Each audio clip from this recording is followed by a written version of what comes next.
It's the exact opposite of the good shepherd. Remember, we have the mystery of godliness. God was manifest in the flesh. We have the mystery of iniquity. We have Jesus. We have another Jesus. We have a stone cut without hands, Jesus. We have a stone carved into an image.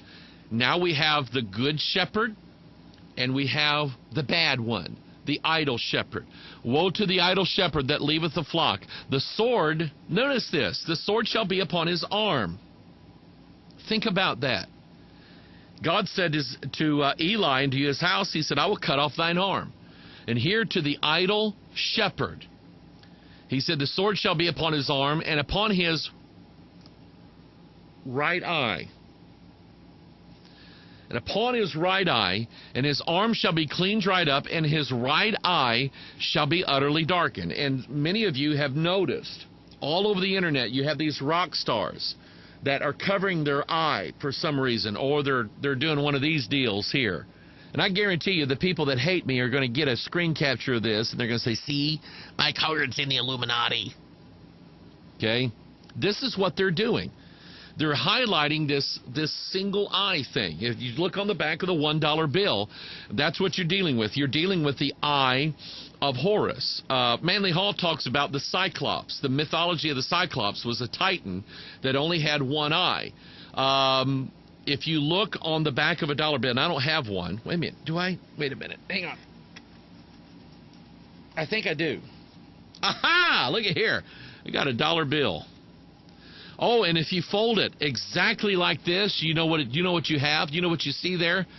A really folded up dollar bill.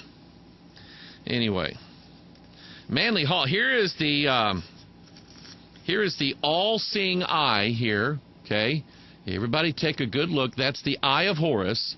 That is his eye being clean dried up. He only has one eye. Okay, and then Manly Hall says that this eagle here, if you can see it, is actually a phoenix. And he says that because he says there's a little tuft of feathers that comes off the top of his head. And he said that denotes the third eye, which is that little, in Hindu, it's the bindi mark, the little dot on their forehead. Okay, think about that for a while. Okay. And so anyway, this one eye thing, what they call the all-seeing eye. Now, some things just came to me this week, and I've just kind of collected some things that I'm going to share with you that make me very suspicious. In fact, I got a lot of graphics here. Let me go to them. Here is the all-seeing eye of Freemasonry. This is the image of the Master Mason. That is the eye of Horus, the sun god, who is staring down in admiration at this old man who is playing with this girl's hair, which just sounds creepy to begin with. But anyway, the old man is Saturn, which is basically Satan. And the maiden this is like the sons of God, daughters of men, okay? And she's standing before the broken pillar, the broken column, which is the God who was slain and broken into pieces. She's holding acacia in her hand, which is shittim wood or thorns, okay? And think about that, the crown of thorns and so on. You see the ark, there's a casket there that's been dug up, and all sorts of really weird imagery. But I want you to concentrate on that all-seeing eye. That is, and Masons now are coming out and saying, well, the all-seeing eye is never really a Masonic emblem. We have nothing to do with the all-seeing eye whatsoever. Well, that's not true, is it? Okay? That's their own graphic. Now, Toby Mac. Toby Mac was the lead singer, or one of the singers, I think, of the Newsboys. They called themselves that because they're spreading the good news. Now remember, when you are disconnected from the real Bible, the gospel that you spread is not the real gospel. It's not the real one. It's not the real thing. It's a different gospel. It's another gospel. And it's going to have works or witchcraft attached to it somehow, some way. I guarantee you it is. But that's who Toby Mac is. He's one of these contemporary singers that has sold his soul in order to make it big, in order to be recognized, in order to have a lot of money, in order to get called to all the concerts and all this stuff. He started his own record label and everything like that. Here is a graphic. I guess this is a new album that he has coming out called I on It. Toby Mac. Okay? I'm going, you know what? I think we're seeing the exact same thing here. This is not the same spirit that those who believe in an inerrant, perfectly preserved Word of God, this is not the same spirit that those who believe the Scriptures have. It's not the same one. And so we look at that and we're going, I get it.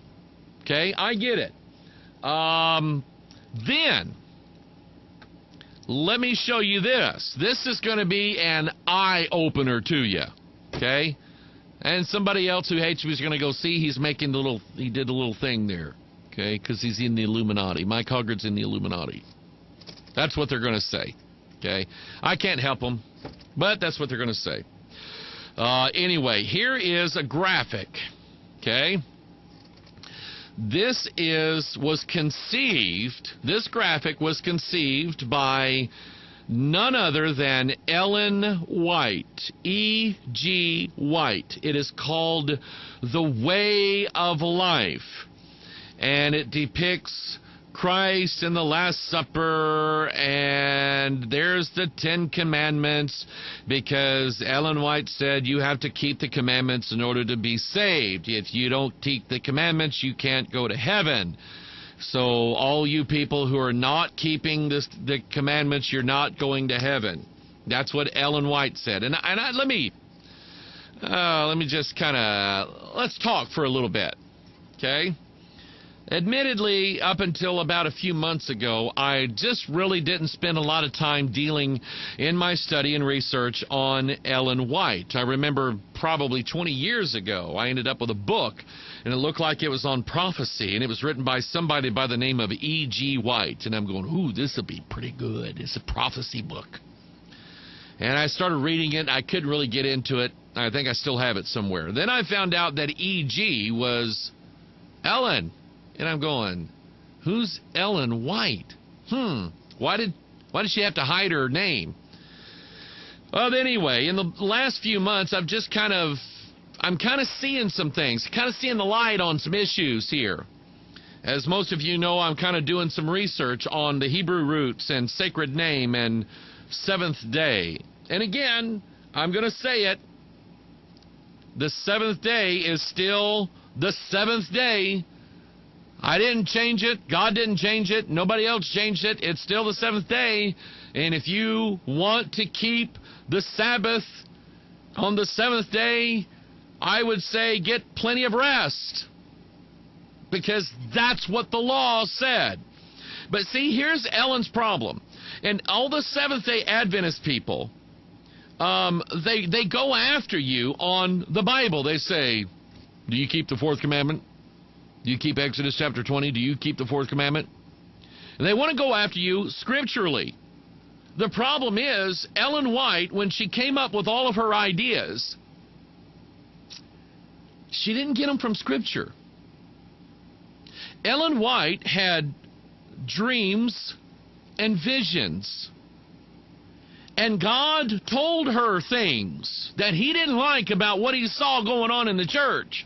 And God pointed out to her this, and God pointed out to her that, and the dreams told her this, and the vision said this, and a preponderance of what she came up with came from extra-biblical revelations. I don't know if you knew that or not. Then this guy up here in St. Charles, which is about an hour away from us, Jim Staley, he said he was serving in a church, in just a regular, evangelical church, and he heard a voice from God, and God was drawing him out of this church, and he said he got to leave, and now the voice of God is telling him that everybody's doing it all wrong. You're doing it all wrong. You're not even saved because you don't say Yahshua. You don't say Elohim. You don't say Yahweh. You don't say these things. And by the way, you don't keep all the stuff in the law. You got to keep the law. You're not saved. Something outside of the Bible told him that. And I'm seeing that as a pattern now. Something outside of the Bible's telling you this. A dream or a vision or a voice or something like that. Let me get back to this graphic here from Ellen White. She didn't draw it, but she had it commissioned. Her and her husband had this idea. Now, you notice here in the tree. Stop right here. A tree. Think about it now. There's two of them in the Garden of Eden, right? There's two trees. One is the tree of life. One is the tree of knowledge of good and evil. How is it that we can know the tree of knowledge of good and evil from the tree of life? The tree of knowledge of good and evil was given, God specifically said in his commandments to Adam, do not eat of this tree. And I want you to think of the commandments, because the commandments, if you break the commandments, you're cursed. You're going to die. And that's what Adam did. And I want to pull this graphic back up here, because Ellen White, it looks like to me, and I'll tell you what I'm going to do, just out of fairness, just so I don't act like an idiot here. I want to zoom in here. And,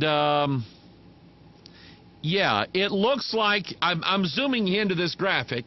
And in this tree, with the all-seeing eye shooting out of it, she has copies of the 10 Commandments hanging from this tree. Now, those of you who know anything about the Bible and the New Testament, you know that, number one, cursed is anyone who hangeth from a tree. Number two, Christ took the ordinances that were against us and nailed them to his cross.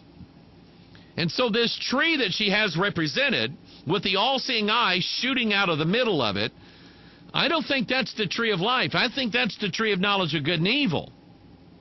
But that being said, she has this all-seeing eye as her symbol of God. Now, with that being said, some people might say, well, she probably didn't know what the all-seeing eye was. She probably didn't really have any idea about that.